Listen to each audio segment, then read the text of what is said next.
Hello, my fine friends. Welcome back to Destination Discourse. I am your host, Stuart Butler, joined today with Adam Stoker from Brand, Not the Brand Revolt. How are you, Adam? Well, first of all, I'm proud of you, Stuart. So I want to tell you that you got it right out the gate. I'm really impressed that after this amount of time of working together, you have learned the name of our company. I'm a little tired today. I actually got in my bed at 4 a.m. this morning. I've been in Florida twice in the last couple of weeks. I was at the PRSA Travel and Tourism Conference 2 weeks ago in Tampa. And then this past week, John David, who we had on the show, asked me to come do a training for the Florida Sports Foundation and all the sports organizations within the Florida Sports Foundation and talk a little bit about making sure that they have a good communication strategy to bring their stakeholders along so that their funding doesn't continue to constantly be under threat. And so had a really great time with both of those, but dragging a little bit after getting in so late, early It's this okay. morning, I We should say. we've got a guest that will more than make up for your lack of enthusiasm today. So one of my really dear friends, and I have to say too, everyone needs a mentor who's significantly older and wiser than them, and this person is certainly one of those two. And it's not the wiser part, but he's certainly significantly older. But I welcome my good friend Tim Peter to the show. How are you, Tim? I was fine up until that dagger got thrust through my heart Yeah. a moment ago, Stuart.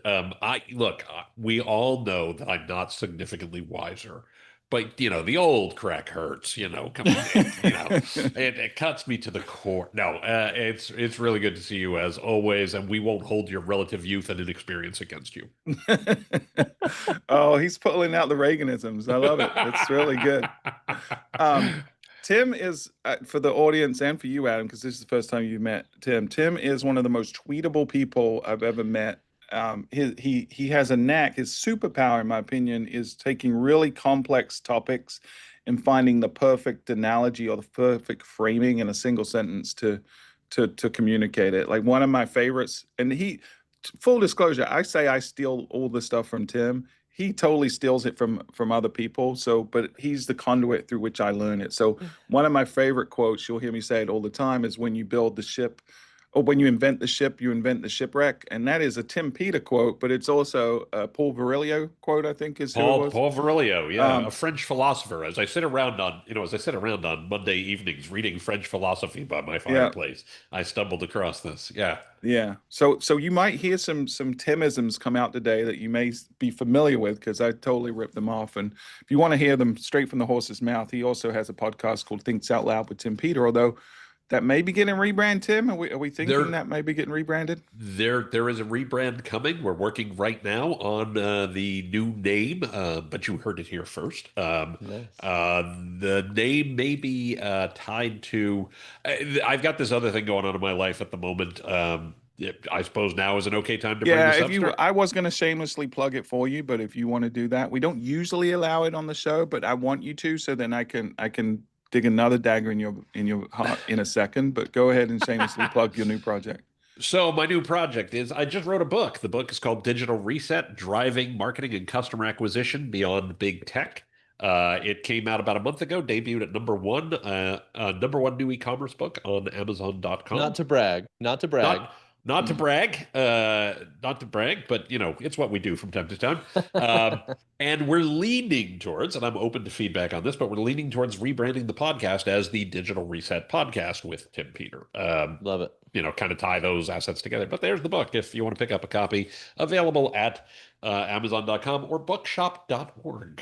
Yeah, but not yet available in audio. And as you know, me being visually impaired, I consume my media audibly, and so I'm giving you a hard time, Tim. I need your dulcet tones to ring in my ears once more So through the medium of this book. So the audiobook is actually in progress. It turns out that reading the book out loud is harder than you might think, especially Hmm. if it's something you haven't done before. It's Hmm. taking just a little bit longer. We're almost done. We're almost wrapped with recording. However, the book probably won't come out till August or early September because, as it turns out, the time you don't want to drop an audio business book is in July. Yeah. So even if it's done in July, we're probably going to hold on it until we get into late summer or early fall for that, back to school, back to work kind of vibe and push. But it You is know, in I, progress and it is coming. I went down to the beach yesterday in Myrtle Beach, and I lost count of the number of people I saw in their beach chairs, in their swimsuits, reading Digital Reset. I felt like you're missing an opportunity. This large section of vacationers who are trying to rethink the next part of their career. They all want to read it and listen to it. So Well, as long as they're not, falling asleep while they're reading it on the beach, because I wouldn't want anybody to get, so sunstroke. Like that's ultimately, I'm worried about their health, right? totally fair. Totally SPF fair. 50, folks. It's better for you. There you go.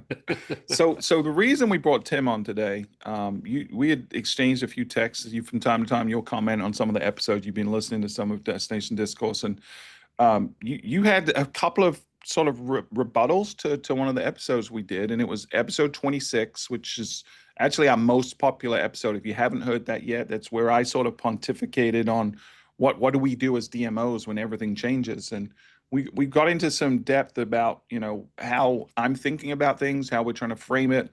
And specifically, one of the things you brought up was my perception of the death of the website. And Yeah. so I think that's where we're going to play around today. But before we get into that topic, Tim, I know you've eagerly anticipated this moment. I mean, this is a It's treat time. for you. It's It is time. time for Stu's News. Tell you what you need. It's Stu's News. Galaxy 2. Stu's News. Oh, yeah. Really good. I'm not even dragging anymore. This has Swell fueled you me up. just by hearing this. This is the antidote. Yeah, I this just is it. noticed, for those that are watching, it only took 35 episodes, but the logo you have or the cover art on the song, it says Sue's News, not Stu's News. It's kind Yeah, of this is the problem when you ask Stuart to spell the his own feature name. that's going to feature him. You end up taking a big risk there, and so yeah, no, I built it with AI, and I actually like it misspelled better. I think it's more visually pleasing than your actual name. Do we do we need to call it Sue's News? Are we actually officially rebranding it to Sue's News? I don't know. All right, we'll I'll keep it think Stu's about it. News. I'll think about it. All right, so Stu's News today, we got sort of two parts, right? One, we got, I'm going to put you on the spot, Adam. We got a comment actually on episode 26. We'll leave that to second. But the first part is a rebuttal to an episode or two ago where we talked about RFPs. And I got to tell you, I got a lot of feedback on that episode. I think we really hit a nerve. So, Tim, this episode, we basically looked at the challenges from both the DMO side and the agency side around the current structure of RFPs and why it's set up that way, but maybe some opportunities to improve it. So, Adam, you want to sort of tell us what you did with this and why this is Yeah. Stu's News today? Yeah, so I just after listening back to the episode about RFPs, and you actually gave me a command at the end because I think sometimes you seem to feel like you're my boss, and that's okay. But at the end you commanded me to go solve the problem and build the perfect RFP based on our discussion. And I thought it would be kind of fun to use my destination marketing agent, which is the custom GPT that I've built that is free to use. And the prompt that I gave it is based on this transcript of Destination Discourse. Please build me the perfect RFP for a destination. Let's use Visit Myrtle Beach based on our discussion. And then I uploaded the transcription and like the full transcription of the episode. So then it opened up this RFP that I thought was really interesting. And so for those that listened to the previous episode, you'll find it interesting. For those that haven't, you should go listen to the previous episode before you listen to this portion of the Are you discussion. literally about to read an RFP It's I top want to to go. bottom Well, this is on the air. thing. Like, are This we is the trying to thing. kill the show? Is that what we're trying to do? It is going to be the first interesting reading out loud of an RFP that's ever happened, and I think this is a unique moment to capture on our show. I'm definitely not going to read the entire thing, but I do want to walk through a couple of the highlights that I saw. Okay. Number one is it does give me an introduction and vision for Myrtle Beach and what you're trying to accomplish. And it even says at the end of the first sentence or first paragraph, we're not evaluating who can follow instructions the best. We're evaluating who can solve our most pressing marketing challenges while aligning with our destination's voice, values, and future vision. Hmm. And then section 2, the strategic challenge or problem, how can Myrtle Beach maximize the impact of our owned media channels? So yes, I'm apparently RFPing our business with you on this, which is kind of fun. So website, email, organic, social, podcasting, and first-party data to increase visitation from new audiences while deepening our relationship with loyal repeat visitors. Use any mix of, this is the important part. Use any mix of tools, strategies, and insights. Surprise us, challenge us, show us a clear path to sustainable growth and deeper guest relationships. Section 3, and I love this part too, project scope and deliverables. We are not prescribing a list of deliverables. Instead, please tell us what services you would provide, what success looks like, how you'll measure ROI, what you envision how you envision the innovation roadmap, and how your team will align with ours. And then section 4 gives the procurement phase structure, which digs into some of the stuff we talked about. The phase 1 is a qualification criteria with a 2-page letter basically indicating that you meet our basic criteria as a destination. Phase 2 is the conceptual response, a maximum 5-page response outlining your proposed solution to our strategic challenge, your marketing and owned media philosophy, a relevant case study or example, and your account team structure and interaction plan. And then phase 3 is a paid pilot project. 3 finalists will each complete a paid pilot project for $10,000. We'll assess your collaboration style, creative thinking, and execution. The pilot will be real, not speculative, and part of a real campaign. And the agency that best aligns with our needs will be selected as our long-term partner. And then it gives you the evaluation criteria with weighted percentages. I won't bore everybody with that, but I think it is interesting to read through. It gives you timeline and then transparency and expectations. So for example, if AI-generated content or synthetic user-generated content is proposed, which by the way is pulling from our Stu's News at the beginning of the episode, which is kind of funny. Clearly label all such content, provide a transparency plan, detail any consumer disclosures, and show how trust and authenticity will be preserved. And then, of course, it gives out your actual email address, which is great. Everybody can see Nice. that here. Nice. And then it has, this is awesome. It has a bonus consideration. And it says you'll receive extra points for submitting ideas that improve our RFP process, creating a creative recap of your Interesting. 2024 work like a Spotify Wrapped style. And then number 3, presenting fresh uses of AI that maintain community trust. And then the final thought that I asked the vendor to walk away with is this isn't about tactics, it's about trust, creativity, and alignment. We're not just looking for a vendor, we're seeking a visionary partner. If you're ready to help write the next chapter of Myrtle Beach's story, let's talk. That's an Interesting. RFP. It's I love it. interesting. I mean, I don't think it's perfect. Was that the first draft of the First response? draft. That's why Wow. I'm excited about it, is because Yeah. of course there's things we would optimize. Of course there's additions we would make, but we're talking in probably about 45 seconds. I uploaded the transcript from our episode and got probably, I would say 80 to 85% of a usable RFP.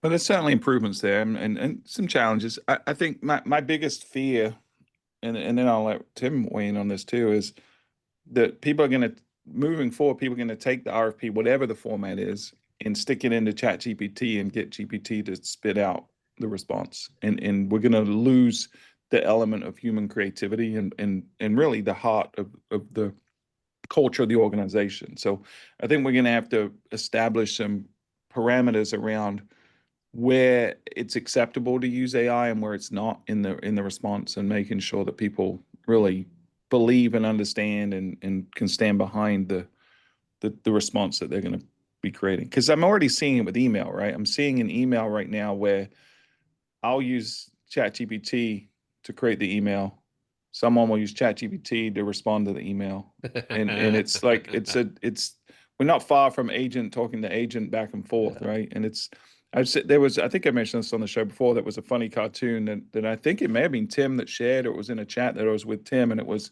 someone saying, ChatGPT, take this bullet list and turn it into a compelling email. And then the other person on the other end receives it, and they say, take this email and turn it into a bulleted list, And so it's like, what are we doing? Yeah. We're sort of fabricating communication, but we're not really there present in a real world. And I'm worried that this style of RFP could solicit the same problem on a larger scale. I want to push back on you a little bit there, and then Yeah. Tim, I know you want to jump in. Sorry, but for example, with this destination marketing agent, I've got 370 episodes of the Destination Marketing Podcast in there. I've got the transcripts from all of our Destination Discourse episodes in there. I've got my book, Touch Points, my keynotes. And so when it spits out a response, it knows my philosophy, it knows my voice, it knows all of that really well. And I guarantee you that if somebody else went to ChatGPT General and dropped in this RFP and asked for a response, you're going to get a response from the destination marketing agent that's much more realistic and Sure. relevant than the other one.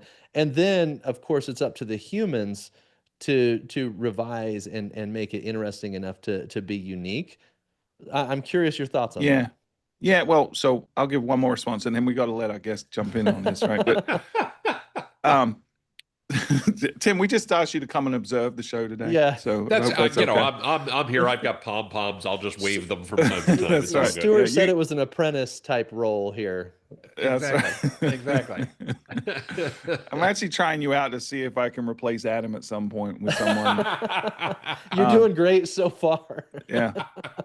No, so here's my problem, right? One of the fundamental issues with the RFP process as it stands, and we identified in the episode, is we're not really judging people on the ability to do their work, do the work, right? And so, with the exception of the pilot program in this thing, all we're really testing is their ability to use AI to respond to a prompt, right? So we've used AI to create a prompt. Now they're responding through AI with a prompt, which would be the problem in the current situation too. So when we talk about your philosophy and your whatever, like I want to hear your candid philosophy. I don't want AI to generate your philosophy and then you regurgitate that. So that's where I think we want to put in some parameters to say.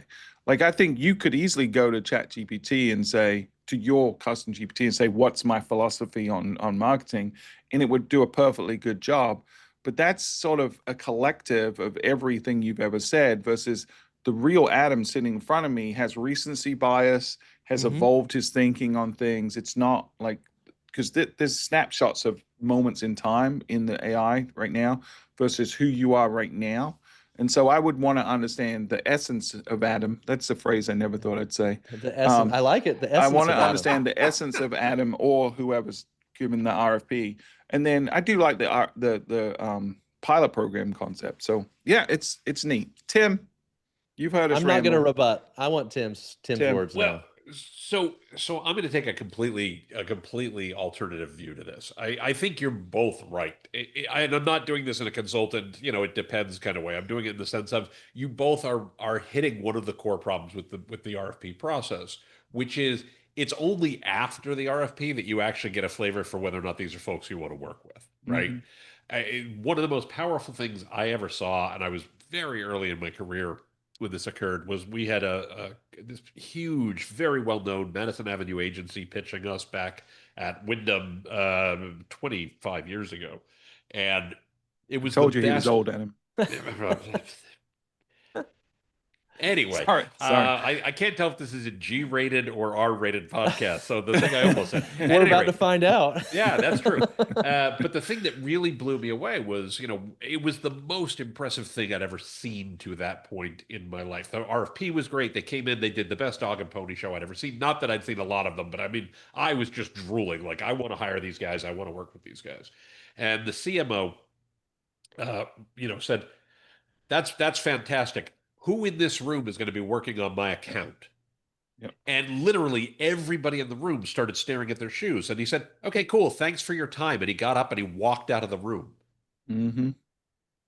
That's a right? power move. Yeah. Oh, it was a power move like I had not experienced to that point in my career. And I'm sitting there like, I didn't know you could do that. Right? So, I think we have all run. First of all, I think the GPT did a great job of producing RFPs. Earlier in my consulting career, I got hired to write RFPs. I think it's a pretty solid first draft for sure. The RFP responses, we all know this. There are agencies that have RFP response teams, that's what they do. They work on Mhm. those, and their real job is marketing the business. People have been good at creating great RFP responses for years. So Mhm. whether they do it themselves, whether they have their team do it, whether they're bringing their insights and their creativity and where they are today, or whether they're using an AI that's doing a really good job of articulating that, to me isn't the most important part, right? That's just the first gate that they have to clear. That's the first hurdle that they have to clear. But are these the people we can work with? How much do they bring to the table? I hate to say it this way, but who's the C team, right? Mhm. Because we all know the A team is going to be pretty good. The B team is Mhm. usually fine, but 6 months down the road, you're often working with the C team. And is the C team the people who actually can get the job done and really deliver for you and really meet your needs long term? And when I think about a broken RFP process, that's what I want to see more of in the RFP process is introduce me to the team who I'm going to be working with a year from now, Yeah. right? Or 6 months from now, and make me believe in those people, right? Which I Yeah. admit is a little left field from what we're talking about. But to Yeah. me, I think that's the biggest hurdle we need to clear in this process. Yeah. We talked about this a little bit in the episode, Yeah. Tim, about how they'll sell us their best and give us their cheapest, right? That's Yeah, yeah. typically That's the how agency it is. model a lot of times, One of the right? things Visit Myrtle Beach does is we say in the RFPs, the people that are presenting Yep. have to be the people working on our account. It has Yep. to be Yep. led by the primary person that will be leading our account. What we haven't done, but I think we may start doing, is saying the actual people, not just presenting, but creating the response, should be the team working on our account. Because you're right, I don't really care. Um, I don't really care how good you are at doing an RFP. I care how good you will be at my business. And right now, the current incentive structure is that we're measuring only on the quality of the RFP, and it's really time consuming for everyone involved, right? And Yeah. it's a Yeah. waste of time for a lot of people involved. There's a lot of wastage in resources on both sides of the equation. So that's part of what we're trying to fix. I mean, if I can add one last thought to this, and I say this, as a consultant, we've replied to plenty of RFPs over the years. I hate replying to RFPs. I Hmm. despise it. It's my least favorite thing that I do because I don't think you're getting the best version of us, right? We Again, we're a consultant, we're not an agency, but we build the solution to the needs of the client. What we want to do is have a discussion about what your actual needs are, not just what you wrote in the 3-page document you sent to us, Yep. right? Hmm. Because we can't know at that stage of the game what is the right solution for you. And there are people who I think do a very, very good job of putting together the RFP response that talks about, we've solved everything for you. Hmm. We can invent sliced bread. It's not just the best things in sliced bread. We actually Hmm. invented sliced bread. And I'm like, let's have a conversation and talk about what your actual problem is, and then let's go a layer deeper, and then let's go a layer deeper, and then let's Yeah. go a layer deeper, and that's the problem we want to help you solve. I Yeah. need to push back briefly, Stuart, on something that you mentioned, because this idea that the people who are going to be working on my account should be the people working on my RFP, there's Hmm. just no way in the agency model for me to Right. take my entire A team off of my key accounts for a project we could potentially win. Now, if we're a finalist or something like that, I think that makes perfect sense. But the idea that I would pull my highest performing client fulfillment team and have them work on account we have no guarantee of winning, and especially with the close rate on RFPs we respond to, there's just no way to make a business case for me to have that team fulfilling on the RFP. Yeah, I understand. So, but if the incentive structure was different, where the odds of getting some business, like the pilot programs, were a lot higher, then that changes your incentive structure, Oh yeah, right? like in a pilot program, I'm putting the A team on it, right? Like that Right. that makes perfect sense.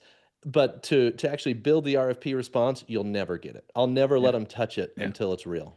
Therein lies the rub, right? It's the incentives are not aligned between the service provider and the client. So I think we've beaten this dead horse pretty good. I'm sure other people, there's a lot of conversation going on around this. I've had a lot of responses. I think we definitely touched a nerve, and I hope genuinely hope that this conversation that we've catalyzed with the show brings meaningful improvement to the industry. Like I really feel like it could if people embrace it and continue. Like I don't think we're going to be the solution, but I think we've started a conversation that maybe leads to us being stronger and better tomorrow than we were today as an industry. So super excited. Tim, let's shift gears a little bit. So I'm going to give you the opportunity to sort of make your case. It's been a few weeks now since episode 26 dropped. Would love to hear your thoughts on it, and then really come at me and tell me where you feel like I missed the mark or where my assumptions were wrong. And I think I know, and I'll be honest, I think some of what I said in the thing, I'm totally hedging. I think I've evolved my opinion on some of it based on a couple of things you've already told me Fearful Stuart. I in like text. this. So yeah, no, he's I mean, your mentor, man. It's hard, you know. Your older, significantly older mentor. It's hard. So Tim, floor is yours, my friend. Remind me which one was episode 26 again. I'm sorry, I forgot. So this, No, I'm teasing. I'm so giving you a you hard actually time. got me there. I'm like, wait, dude. I mean, maybe he is really old in this. No. I'm Is teasing. I'm beginning so to kick teasing. in. This ageism Okay. is getting out of hand. Yeah, I'm Sorry. telling you, man. I'm telling you, you're going to lose your entire over 55 demo. Yeah. Um, so, so the issue. So just to recap, what you were talking about. First of all, I thought there was a lot of merit in it. I think at its core, you're asking an incredibly important question, because the incredibly important question we need to be thinking about is at some point customers are going to start, guests, travelers, whomever, are going to start interacting with our brands and our businesses through some mediated function. They are going to delegate some portion of their process to an agent, right?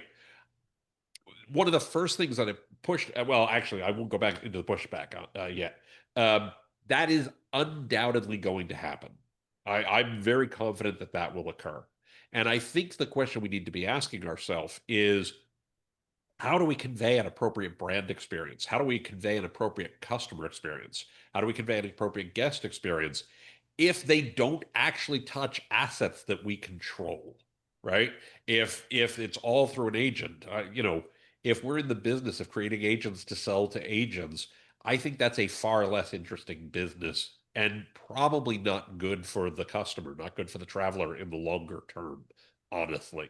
And when I say the longer term, that's where my first bit of pushback comes in, because I think your timing on this is probably a little aggressive, first of all. There are somewhere on the order, I forget the number off the top of my head. I should have looked it up before we got on the call, but there's somewhere on the order of 200 million actively updated websites in the world. There are somewhere on the order of 1 billion websites out there, more than 1 billion. That's the number I can't remember for sure. Because, as you say, I'm quite old. And the issue is that agents are going to have to learn to work with the web as it is. We are not going to convert 200 million websites to agent-friendly websites in a reasonable time frame. It's simply not going to happen. Mm-hmm. So we haven't made them mobile friendly yet. We haven't made it mobile friendly yet, Yeah. right? I mean, some of them, some of them barely work on a laptop, right? I mean, Yeah. so agents, I think for agents to be successful, agents must be useful. And for agents to be useful, they're going to need to work with the web as it is, right? It doesn't mean we shouldn't be focused on schema. It doesn't mean we shouldn't be focused on doing the sorts of things from a metadata perspective, or potentially opening up APIs or alternative interfaces to agents over time. But realistically, the agents that get adopted and used are the agents that will work with the web as it is, right? So that's the first thing we need to think about. The second thing we need to think about is, I'm not sure what the adoption curve is going to be. There's a number I ran across in the Mary Meeker report, which I'm sure you all are reading or digesting. And if you're not, you should definitely check out the Mary Meeker report. Mary Meeker is for those who don't know, Mary Meeker is an investor. She was one of the first investors in Facebook. She was one of the first investors in Uber, one of the first investors in Airbnb. And she produces a report just about every year that is basically the state of the internet, the state of digital. Well, this year's report is AI. It's all AI, top to bottom. And one of the things that they pointed out was that there are about a half a million monthly searches for AI agents on Google. Right now, I did some real quick back of the envelope math, and 500,000 searches is a big number, by the way. It is also 1/10 of 1% of Google's search volume in a month, right? Now, you can read that one of two ways. 1/10 of 1% of anything isn't a very large number, right? The flip side is a keyword being 1/10, or a small group of keywords being 1/10 of 1% of Google's 5 trillion searches per year is an enormous number, right? And I think it's a canary in the coal mine that we need to both be conscious that it's coming, but also there's a fair bit of runway. And the thing that we're not ever going to be really sure about is how much runway do we have here. The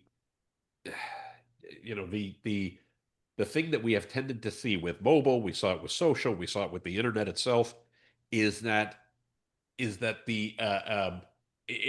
the Hemingway line about going broke, going bankrupt, right? It's slowly, then all at once. Yeah. And what we don't want to do as business leaders, as marketers, as destination marketers, et cetera, is get too far ahead of our customer while also taking steps towards it, right? So we have to plan for both simultaneously, right? So Yeah. so it's that's the part where I push back more than anything, is I think your timelines are probably a little aggressive, and it's how Yeah. much are you willing to bet today on something that may be 3 or 4 or 5 years down the road, when the thing we need to be focusing on is how do we build a brand that customers will seek out by name, because I think that's the most important part. If you look at the Project Mariner demo that Google put out for its agent, one of the things it talks about is they show, book me a hotel that meets these criteria on Expedia, Right. is right in the demo, right? And that's great if you're Expedia. Expedia One. It's great if the guest says, find me a hotel in Myrtle Beach, or find me a room in Myrtle Beach at, Crown Reef Resort, right? Disclosure, client. Right? But it's good. Again, Crown Reef wins in that scenario.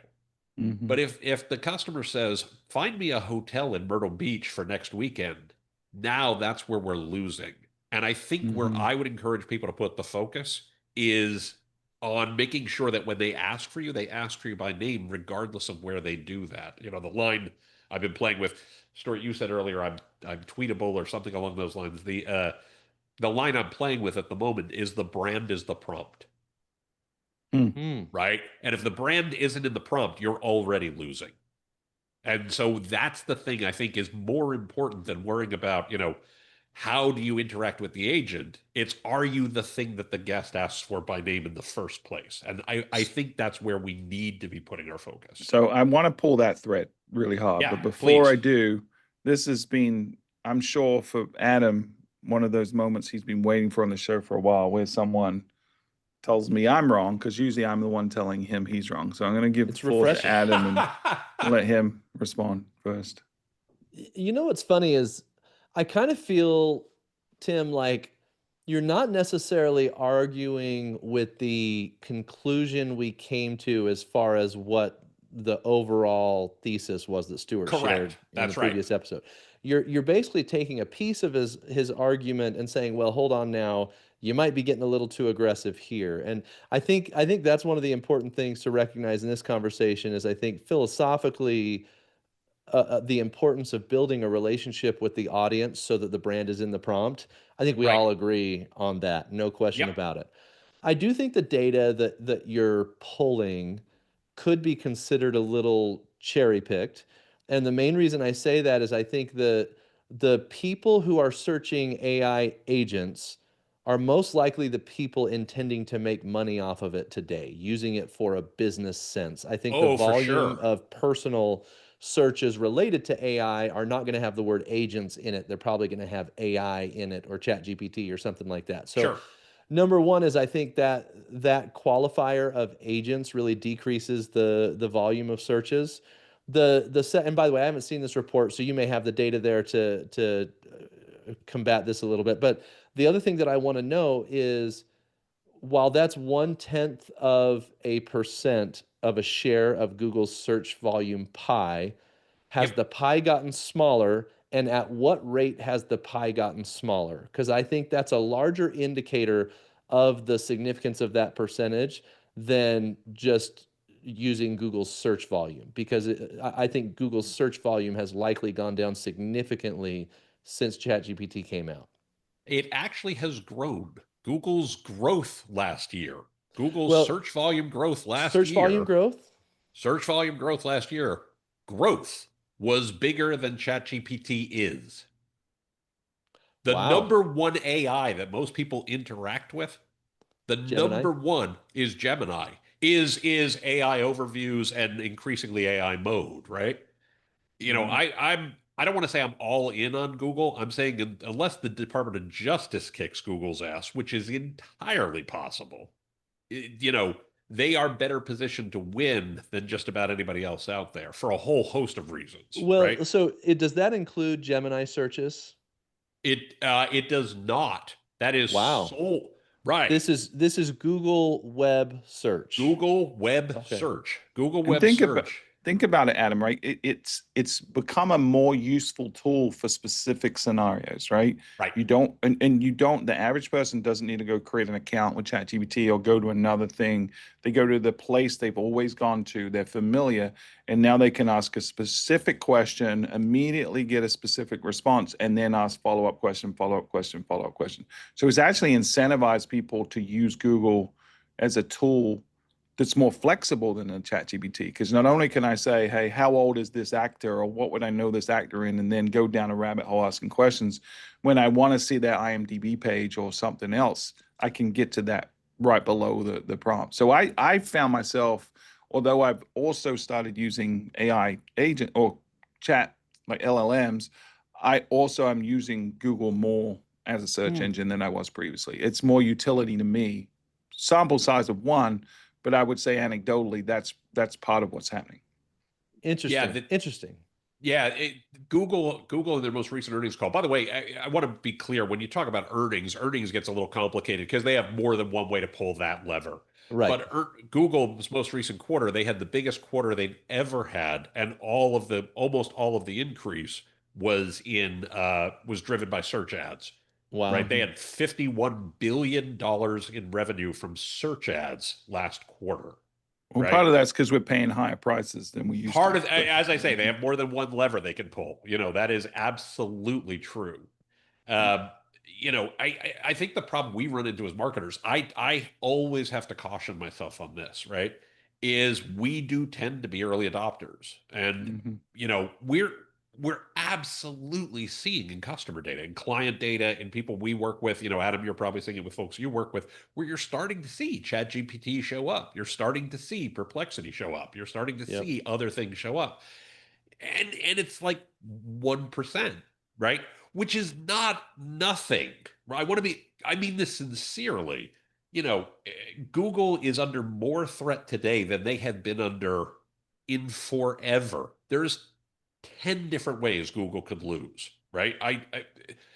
It's more, if I was a betting man, where am I going to place my bets, right? And my Yeah. bet is I'm 30-40% confident that Google wins, right? Which is not 50%, by the way. I want to be really clear, Yeah. right? So the majority is Well, Google doesn't win, but and what you're they getting are still at, the plurality for me, right? and what you're getting at though is, if Google is going to continue to win, if Google ad search volume, or excuse me, Google search volume and ad revenue continues to grow at the pace that it's still growing at, websites are not under threat for quite some time. And that's precisely it, right? Yeah. I think about things like I had to pull up a number, so pardon me looking off screen for a second, but I had to pull up the numbers No because I problem. wanted them to get them right. Smartphones took nearly 4 years to reach 50% market penetration and almost 8 years to reach 80%, right? That's according to ComScore. If AI agents cut those times in half, you probably have a year to meet the needs of the earliest adopters, a couple of years to meet the needs of the top 50%, and maybe 3 to 5 years to meet the needs of the top 80%, right? And that still only gets you to 80%, right? Websites as we know them are going to be around for a long time, in my view. I also do tend to have a somewhat contrarian view of websites, and I've been building them for a long time. My view of them is that we put, Stuart will smirk when he hears this because this is a phrase he's heard me use before, but we put too much emphasis on the painting and not enough, we put too much emphasis on the frame and not the painting, right? We think about what does the website need to look like and where do the buttons go and all that kind of stuff, and not enough on the content that goes inside. I mean, how many Yep. website redesign projects have you been involved with, or website relaunches have you been involved with, where there was this much budget, huge amounts of budget for the design and the development and all that kind of stuff, and this much budget, just a thimbleful for the Mhm. content? Or they Yep. just copied and pasted all the Or they content just from the copy old. and paste the Yeah. content. Right, right. And the content is actually the thing that the AI agents and our customers are going to read. So I don't know. Maybe we should flip that on the head and put more emphasis on the painting and less on the frame.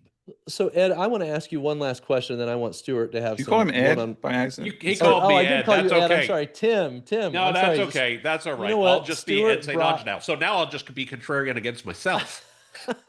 Stuart brought up Ed before the call, and for some reason No, it it's stuck in okay. my head. I'm teasing. So Tim, I'm going to ask you one more question, then I want to let Stuart Yeah. have some one-on-one time with his mentor here. But I do believe that what websites do and what content works is going to change fundamentally and Oh, yeah. entirely over the next 3 to 5 years, Yeah. regardless of how quickly websites become obsolete or whatever that might look Yeah. like. And so I do think it's still critical, even though websites are still going to exist and they're going to continue, we still need to reevaluate completely what they do, how they work, and how customers are using them. I actually agree with that completely, right? I think we have not put enough emphasis on, we've all heard these statistics before. What is the average conversion rate of a website, right? 3%, 5%, something along those lines. Now, I'm a contrarian on those numbers too, because that's how I roll. You have to factor out the people who are looking for jobs. You have to factor out, if you're a public company, the investors who are looking at information. You have to factor out the repeat, the folks who already have a reservation on the books who are coming to look at, additional details or things like that. We have to be smarter about how we think about those numbers. At the same time, that still gets you to what, maybe 15% conversion rate, right? Of the people who actually came with some intention to book. So that's not good enough. We need to do a better job there for sure. And we do have to think about, do we have the content that answers our guest questions? Do we tell the story that helps them understand why they should choose us and how we get our name to be the prompt in the first place, right? So I absolutely agree with that. And I don't, what's the old line? The best time to plant a tree is 20 years ago. The second best time is today, right? I found where all Stuart's wisdom comes from. I'm telling you, I quote him all the time. But again, But- Tim didn't invent it. He just Oh, was I the didn't first invent one to that tell one. me. Oh God, I ripped that one off hardcore. You know, what's the line? Good artists, a mediocre artist copy, great artists steal.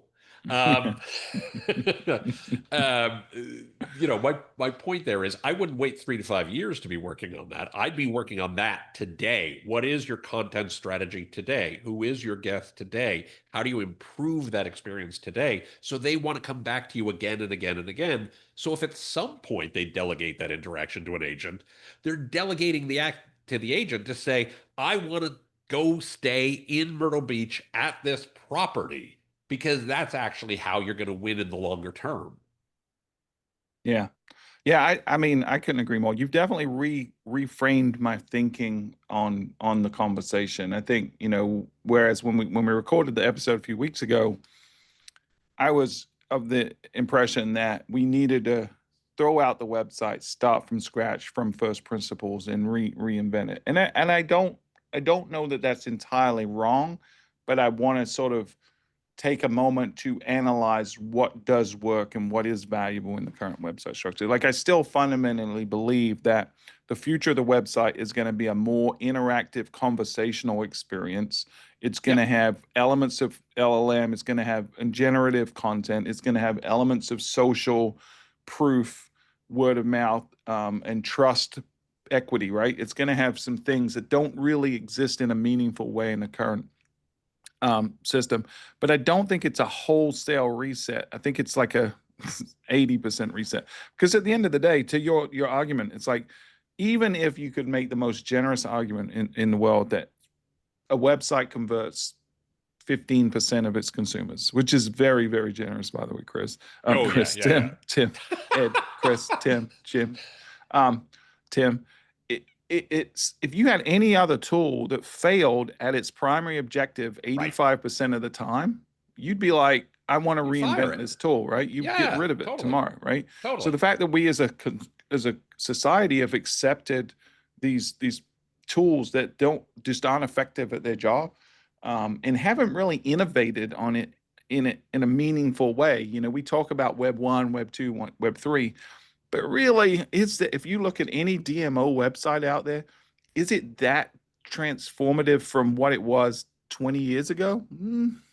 Navigation structure, the architecture is still very similar. Aesthetically, it may have evolved and got a little prettier, but the concept of a calendar of events hasn't really evolved in 20 years. The concept of how people structure their content hasn't evolved in 20 years. And the fact that it doesn't work 85% of the time plus, and we just keep rebuilding and reiterating on the same thing, I think is a mistake. And there's an opportunity now because consumers' expectations are fundamentally going to be changing. And we're going to want, we've had a trend towards instant gratification and personalization for a long time across society, right? For every product has made things more personalized and accessible in real time, and getting closer and closer to perfection in that. The website has to do the same. My fear, is DMOs. I mean, this. You've worked in the hotel space and the e-commerce space, retail space. Hotels are 5 years behind retail. Oh, yeah, for sure. DMOs are at least 5 years behind hotels. And so we got to start planting these trees today, because otherwise we could be obsolete in the future world that you've already painted, where agents are choosing large aggregators. Google is wanting to get deeper in the value chain and own be the merchant of record for transactions, or OTAs, or any intermediary. DMOs have no role in that future. So unless we carve out a role now, we're going to be obsolete, at least on the digital side.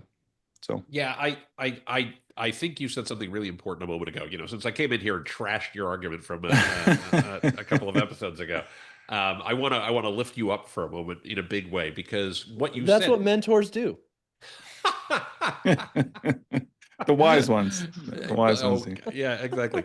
All right. So listen, Padawan, here's what's going to go down here, right? So no,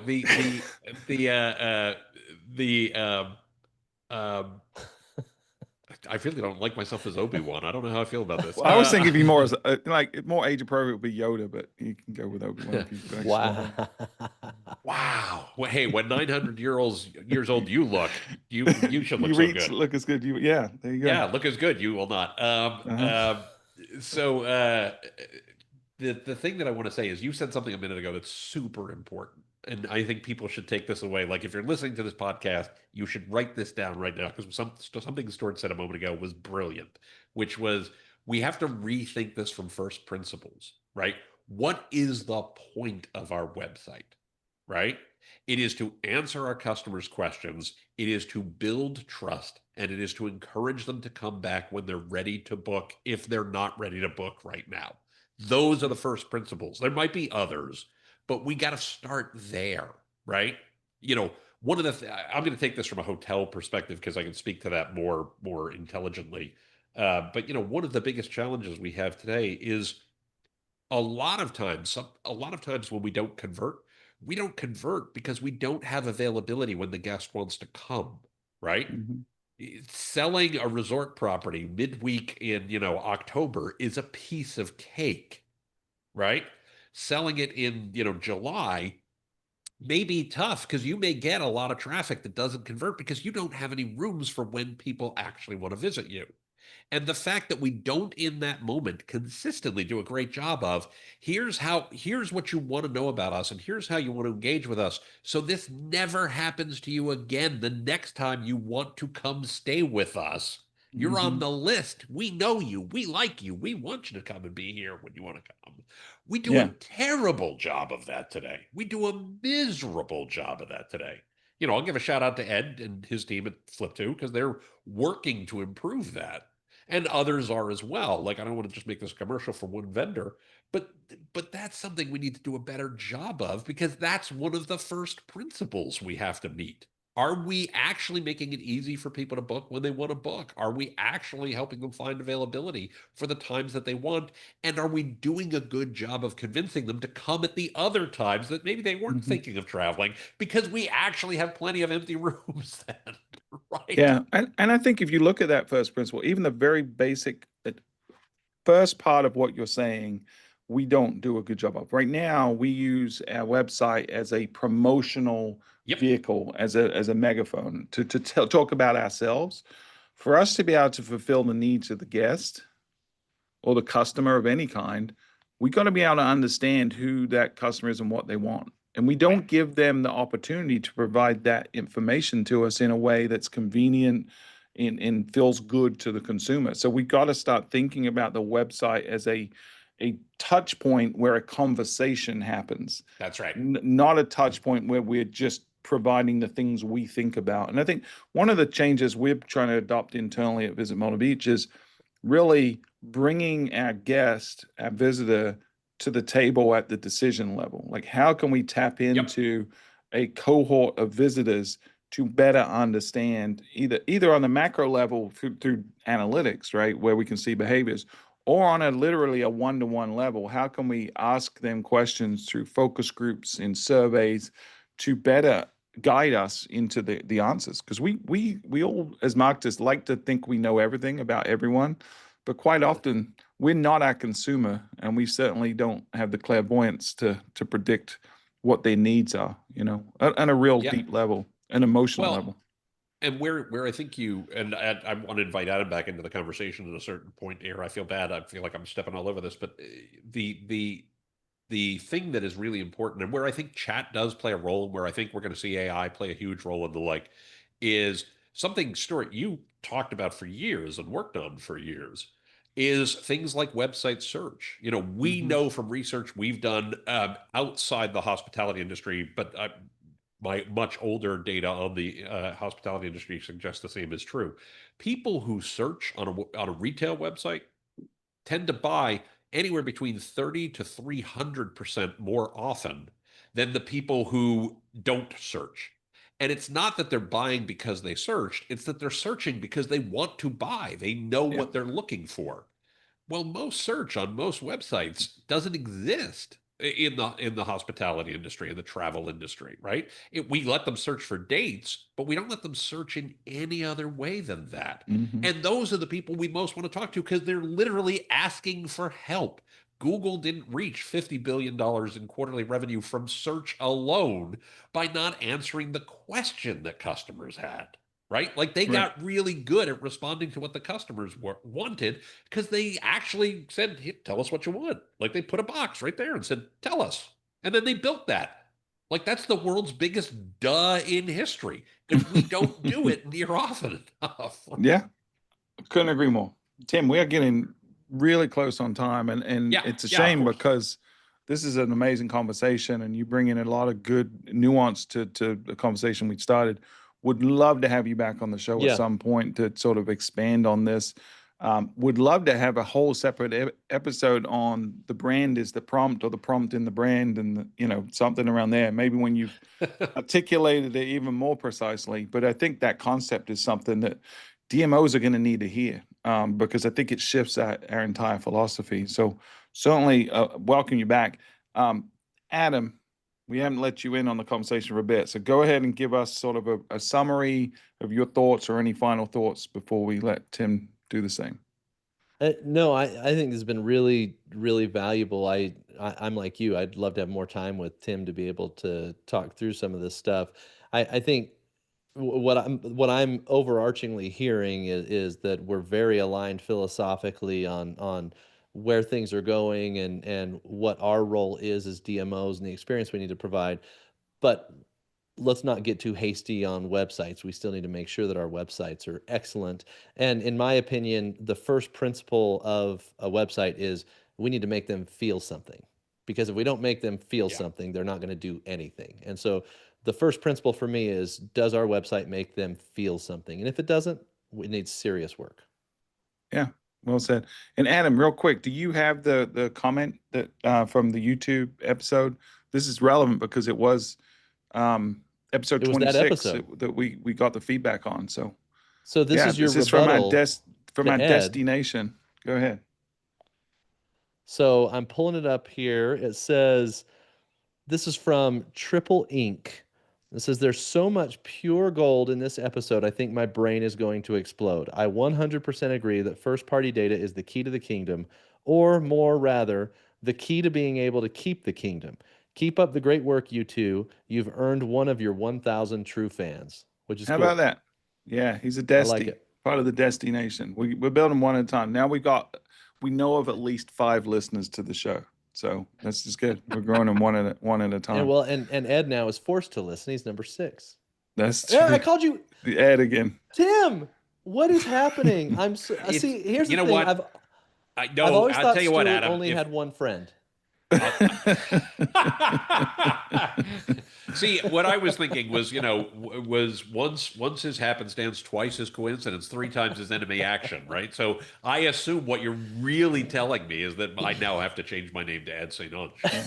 I think it's a way of getting back to you, because, to full disclosure, in the pre-conversation before I hit record, just an hour ago, you did actually call Adam Aaron. So it may be subconscious, maybe conscious. I don't know, but Yep, subconscious revenge. yeah, that seems fair. I myself prefer not to stab people in the back, but come at them full. No, yeah. If you Sorry hang about out with that, me Tim. long enough, maybe you'll learn to enjoy it. Tim, any final thoughts from you? And again, where can they get in contact with you and learn more about the book as well? Sure. Because you can sell 5 copies right now if you do this well. timpeter.com/digital reset. That's right. timpeter.com/digital reset, or on amazon.com or bookshop.org. You can find a copy of Digital Reset, Driving Marketing and Customer Acquisition Beyond Big Tech. So well done. Yeah, you're such a radio voice, man. Definitely a voice for radio. Well, I'm not gonna make any jokes about radio faces. face too. Yeah, The exactly. sultry sounds of Tim Peter. Most people don't know this, but in addition to being a consultant, I actually do handle the overnight shift for WFOV in no, I don't know. No, you can find me at timpeter.com. You can find me on LinkedIn. I usually show up if people search for me. If you say my name 3 times, apparently I come in and scare the crap out of children. It's wild. Nonetheless, I really appreciate you having me on. I want to go back to one last thing. We wouldn't be able to have this conversation if you hadn't made such great points in episode 26 in the first place, because you're provoking the right thinking about it, right? You're getting people to think more broadly, to think bigger about this. And again, I cannot emphasize enough, I loved when you brought up about first principles, because I think that's where we need to start, right? So love that. Keep pushing people to think harder about this. Thank you, Tim. We really appreciate you. We appreciate the pushback and the dialogue. I think that's why we created this show, and open invitation to anyone that wants to come on the show and point out some of the things we've said in error. We are definitely sort of flying by the seat of our pants, and we're going to say things that we agree with at the moment we're recording that maybe our opinion changes too. So this is a dialogue intended to be part therapy session to the industry. It's part love letter to the industry, and ultimately we're trying to move everyone forward collectively, faster, stronger, into the unknown, because we don't know what the future holds, especially with the technology shifts. And we fundamentally believe that the destination marketing organizations play a vital role in society, and we want that to continue. And so we've got to work together collaboratively. If you want to be a part of the destination, you can reach out to me, stuart.butler@visitmodelbeach.com. And you can hit us up on LinkedIn too, and we'd love to hear from you. Tim, I saw that big grin. You're not a fan of the destination? I love the destination. I think that is fantastic. Are you kidding me? That was a grin of affirmation. I think that's Okay. spectacular. Well, A now, grin of affirmation. I love it. We're gonna have shirts made and everything. Yeah. we're gonna have merch. I think Adam's team is actually working on some logos for some merch. Nice. So Love yeah, it. we're gonna have that.